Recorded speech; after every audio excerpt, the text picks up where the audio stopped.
Action. Oh, he has to say Oh. action. Action. No, it's good. That's gonna be so bad. He's gonna be like, "What'd you do?" Hi, I'm KP. Hi, I'm Sharissa. And that's Dre. And you're watching NerdDirt. NerdDirt. NerdDirt. NerdDirt. Nerd. And yeah, so it's 2.5 of us today, because we wanted to get a jump on what we're talking about today. And what we're talking about today is Phase 4 of Marvel. Phase 4. So if you have been living under a rock or something or whatever, I've been living under a rock. a natural rock. Yeah. Like Patrick. Like, does he live under a rock? He does. Okay, I never watched What? SpongeBob, right? How do you not watch SpongeBob? Because I was an adult when it came. I was in college or something when it came out. Whatever. Anyway, he lives in a pineapple. No, he doesn't. No, SpongeBob lives in a pineapple. Oh. Let's see. Yes. I'm right, right? And then like the star guy. What's his name? I just told you his name. What? Patrick. Oh, Patrick. Oh my. I was thinking of Squidward. I'm so sorry. Whatever. my. He lives in a rock. Well, like Squidward lives in like a tiki. Okay, well this is not supposed to be the SpongeBob Yes. thing, but anyway, we're talking about So Marvel off Phase topic. 4. Got released at San Diego Comic-Con, which was last weekend, Wasn't and it was. I I totally missed it. Sorry, I was like, updated. oh my gosh, but which is good for us because all the little tidbits about all the new shows, all the nerdy stuff actually just comes out during Comic-Con, so we're doing the show right. We're actually doing a review of the top 3 exciting things that are happening in Phase 4. And if you haven't checked it, go. I mean, I would really even just recommend go to like Marvel Entertainment. You can go there. They have a YouTube and they have like all the little recaps. But we're gonna give you the top 3 things, the highlights of what happens during their Hall H panel on last Saturday. Cool. Cool. You wanna do the honors? Here's number 3. Number 3. So number 3 was. What is number 3? Oh, so. You're supposed to tell I know, me what's number 3. I'm the one with the list. So number 3 is the Eternals. So the Eternals was actually released. They actually had basically the star-studded cast on stage. Kevin Feige, the whole time actually. Kevin Feige was just barreling people like on stage. That's all he was doing the whole time. So we had no clips, no nothing. But he did release that Eternals was going to be one of the next movies coming out, I believe, in 2020. That's cool. Soon. It's gonna be pretty soon, and they had a very star-studded cast. So, the first person is Kumail Nanjiani. Do you know who that is? Okay, so he's the guy from Stuber. Like, do you know the new movie with Dave Bautista? Oh Yeah. Yeah. The one with the taxi. Or the Uber. With the taxi. The Uber. With the taxi. He drives a what's the thing with the Filipino one? Oh, jeepney. The jeepney. Yeah. Jeepney. And if you drove a jeepney, well, no, if his name was Stu, because okay, so you know Stuber, so the name Stuber comes from the fact that his name in the movie is Stu, And an Uber. and he drives an Uber, so the That guy makes calls him sense. Stuber. But if he drove a jeepney, he'd be Stubney. Stubney. Oh, Stubby. Stooby. Scooby. Stop it. Get some help. Anyway, yeah, but Kumail Nanjiani is gonna be playing one of the Eternals. They have also Salma Hayek. You know Salma Hayek? Oh, it's too old. Salma Hayek. So Was sorry it if Salma people Hayek see was this. probably from the Desperado series. Yeah, that came out in like the 90s, which is basically like kind When of. I was born. Oh gosh, I'm aging myself. If you don't know Desperado, she's too old for you. I was kidding. But yeah, so and the last one you probably know is Angelina Jolie. Who doesn't know her? I mean, you know. I don't really know. If you don't know her, then you've been living under a Oh, rock. then you've been living under under Patrick. Am I right? I got it right? Okay. Anyway, yeah. So that is the Eternals. So that's number 3. Are you excited about it? Yeah, it's interesting. Yeah. I've never really heard the story between the 3 types. Cool. Yeah, that's it. Do the honors. Number 2. So number 2. This is actually at the very end of the conference, and let me just paint the picture. They just announced the fact that they are going to be doing the movie for Black Widow, the standalone film. And that's a really great thing in itself. The Black Widow film is actually going to be right after the events of Civil War, which is kind of cool in that regard. So we see her right before, spoiler alert, she dies in Endgame. But what happened great about after that is, so like they passed out all these like promo hats to like the entire audience, like over 4,000 hats to promote Black Widow. And then Kevin Feige's like, hey, let me introduce one more guy right before we end.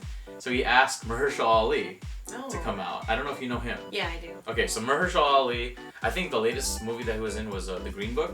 So he plays a musician guy. Really great Academy Award winning actor. He comes out and he's like, hey, so you have a hat too. Why don't you put it on? And then he puts on the hat and the lights completely go down. But the hat that he put on didn't say Black Widow. You know what it said? It said Blade. So we're gonna have Blade in the Marvel MCU. Marvel Cinematic Universe. I just realized I just said that anyway, whatever.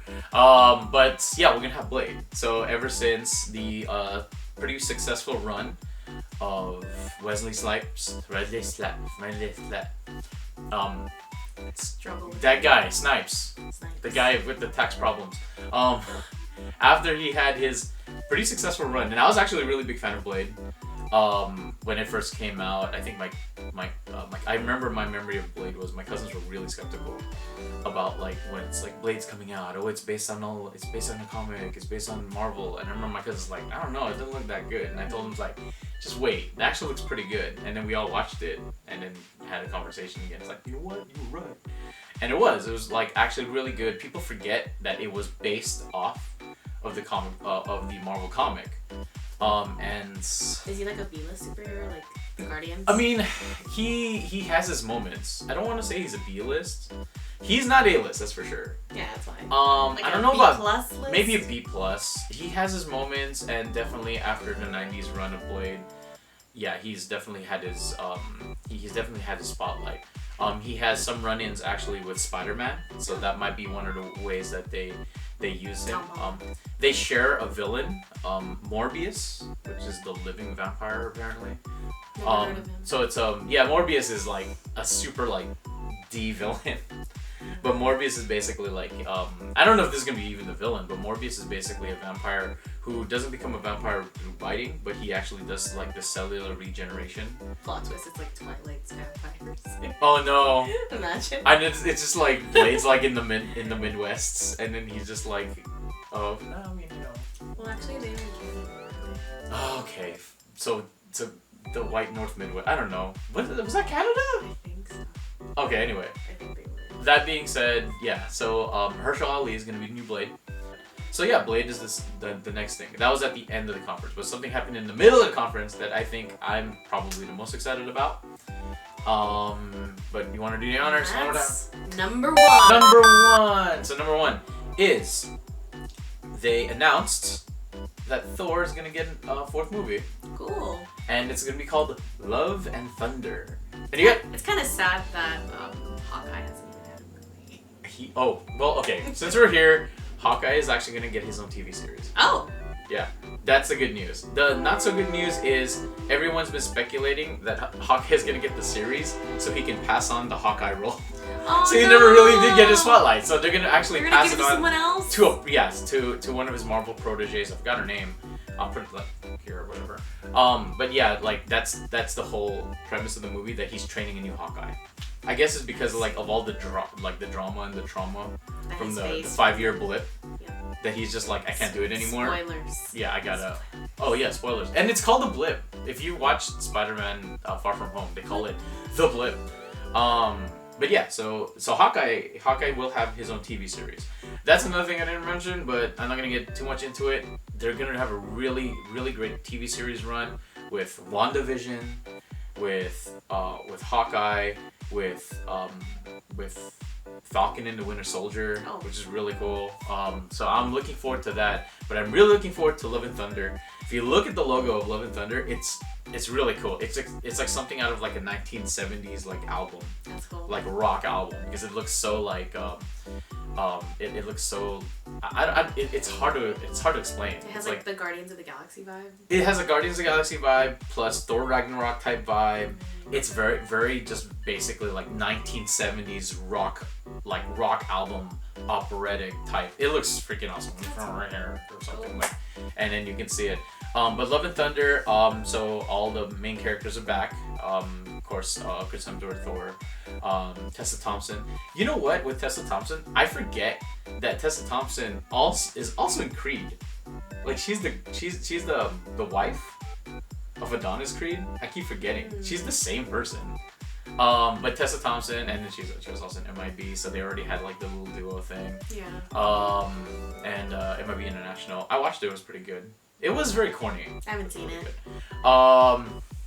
But yeah, so Love and Thunder. Taika Waititi, who directed Thor Ragnarok, he's coming back, probably reprising his role as the Rock guy. What is his name? Oh. Do you remember? Yeah. Korg. Yeah. Korg. Yeah. Korg. So he's probably gonna be. Huh? I'm Korg. I'm like, yeah.